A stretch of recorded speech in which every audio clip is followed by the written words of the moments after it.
Welcome back to Omnifactory.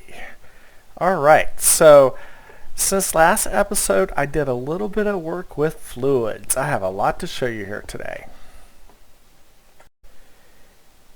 Here's what my fluid drive looks like. I've got chlorine, hydrogen, oxygen, polyethylene, salt water, tin, and water all stored in my AE2 system. Incredible. Okay, fluids, the AE2 system doesn't really handle fluid crafting very well, so it's typically best to just go ahead and passive craft a fluid up to a certain amount, and so it's always there when you need it instead of trying to craft it on demand. So I've taken the same pattern and duplicated it for, basically I'm going to duplicate it for every fluid. So to show you here, the first one here is tin in an advanced fluid extractor. I have an interface here with a tin ingot, and then on the cover of this side I've got a conveyor set to import, so it's pulling tin ingots into the fluid extractor. That gets converted to liquid tin and auto output into this fluid interface on the other side, which then goes into the AE2 system storage over there. I also have a level emitter here set to 100 buckets of tin. So, and then I have the emitter reversed, so it emits a light when it's below 100 buckets. And then on the machine itself I have a machine controller, and it's also inverted. So when this light is on, that triggers this machine to turn on. So when it's under 100 buckets, it'll start processing more tin. And then as soon as it gets over 100 buckets, it will turn off and stop processing. And just to check in the system here, I have 100 buckets of tin right now. If I was to take out the tin, like so, I've got 30 seconds and you see it going up now. And then over here, my light is on, so the machine is running. Perfect. And then if I put the tin back, it's now 101, so the light is now off and the machine has stopped running. Perfect. Now here's my fluid drives. Each drive can hold, I think it's about 6,000 buckets of fluid, and it's set for 5 types. So basically, if it can hold about 1,200 buckets of 5 types of fluid at once. And in general, I'm not getting close to that. I'm targeting about 100 buckets of each fluids before it stops processing. Now some people will tell you that you need to partition the fluid cells and dedicate one fluid cell to each fluid. Yeah, I could do that, but I don't think I have to. And if I need to, I'm going to switch to it later in the game. The fear is that if you have a fluid growing unbounded, it'll completely fill up your whole AE2 system and stop you from bringing in fluids that you actually need, because all your drives are flooded with one fluid. That would be terrible. So there's a couple more here that are a little more tricky. This one here is making salt water. So I need water and salt in here. So the salt's coming in here via the regular interface. And on this side I've got water coming in. And it makes the salt water and ejects out into the same interface that's coming in on this side. Now when you need to bring in water, you can't have an auto insert via the interface, so you have to put a pump cover on here to import it. So there's a conveyor to import the salt on this side and a pump to import the water on this side. And when you're going to output the fluid into the same side that you're importing fluid, you need to change this button to manual IO unfiltered.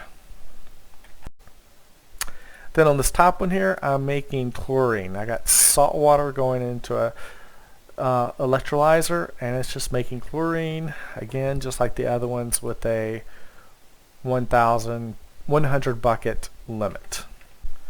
Okay, because this is really tricky and really important, I'm going to show you step by step how I set up a new machine for some fluids. What we're going to do today is we're going to take sugar and turn it into oxygen via the electrolyzer. 32 sugar, it turns into water, oxygen, and carbon dust. Okay, so you put the machine on your grid, then put your interface on here and load it up with sugar, like so. And then it has to be pulled in, so we're going to put a conveyor there, configure the conveyor to import, and set the manual I/O to unfiltered. And now we see the sugar coming in here, and it started the progress right now. Perfect. Okay, then put a machine controller here on the front, a level emitter touching it, and then a cable to hook it up.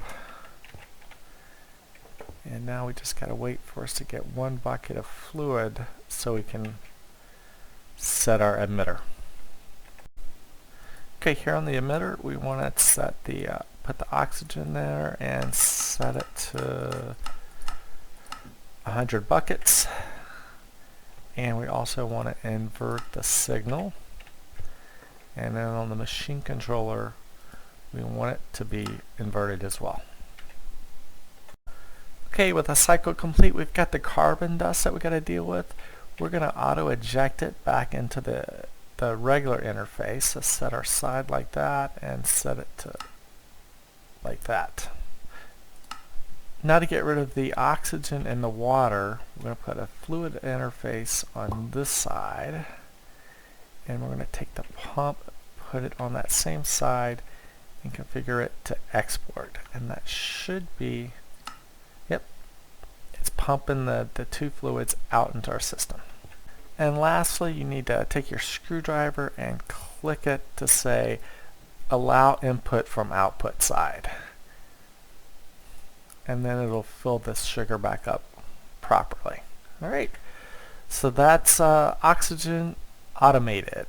Oh, one last thing that I forgot, on your interface, you want to hide it from the interface terminal because we never want to actually work with this interface remotely. And on the liquid side, there's no corresponding show or hide button to worry about. Now, I haven't figured out the reason why, but some machines don't allow you to put a machine controller on the front. These do fine, but this one doesn't. There's obviously some pattern to it, but I don't know what that means. The trick here is you have to rotate it, put the controller on the side, and then rotate it back. Somehow the machine's fooled to thinks that works. Whatever. The polyvinyl chloride comes from vinyl chloride, which comes from ethylene and chlorine. I've got a bunch of chlorine now. The problem is the ethylene. When you have a group of machines doing the identical recipe, you can do little tricks here and there to save some components. So I'm going to show you how I'm going to do that here.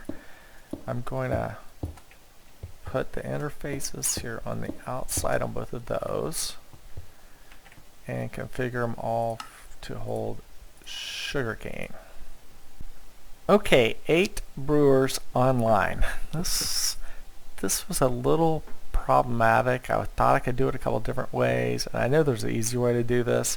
Okay, I don't like this at all. I'm going to tear it down and build it better. Okay, here's my new design. I'm going to put just one interface at the top and then have a item conduit on lime green, withdrawing and distributing to the 8 brewers this way on the lime green channel. Okay, then for the fluid, in the fluid interface, I have the water, and it's being extracted on blue for water, and then distributed to each of the 8 breweries. And then the breweries are extracting on red. Red goes back to the AE2 system there. So I've got the whole thing set up. The level emitters stay in place just like they were. Basically, I saved 6 interfaces, 6 fluid interfaces, 8 pumps, and 8 conveyor belts. Much cleaner system, much less materials. That's the way I should build things going forward. Okay, just checking back a little bit later, my biomass is full at 100 buckets. All the machines are off. Perfect.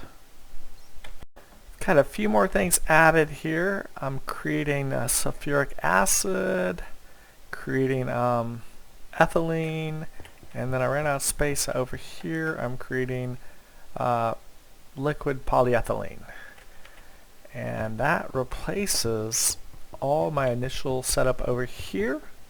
I'm all done, so I'm going to tear this down. There, all cleaned up. Okay, pretty simple. Chemical reactor making vinyl, and then another chemical reactor making polyvinyl. Done. And check over here. I've already got 12.5 buckets of polyvinyl. Now we just need to solidify it into sheets like so. Okay, pretty simple. I'm making polyethylene plates and polyvinyl plates, or sheets, whatever you want to call them.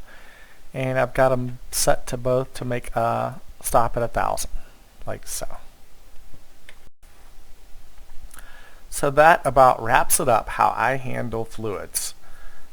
I feel my way is very flexible. I don't have to have machines next to each other or have a complicated piping system. Everything just gets routed in and out of my AE2 system. There are other ways to do this. If you want to build a system more with fluid conduits and item conduits, you can do that way. I just find my way makes it easier to scale up to however much I want. Right now my bottleneck is my ethylene production. With just this one advanced chemical reactor, I can easily add 2 or 3 more chemical reactors wherever I want and get that scaled up without having to worry about piping it and connecting it machine to machine, things like that. Alright, so join me next time and we'll make some progress on those next level circuits. See you then.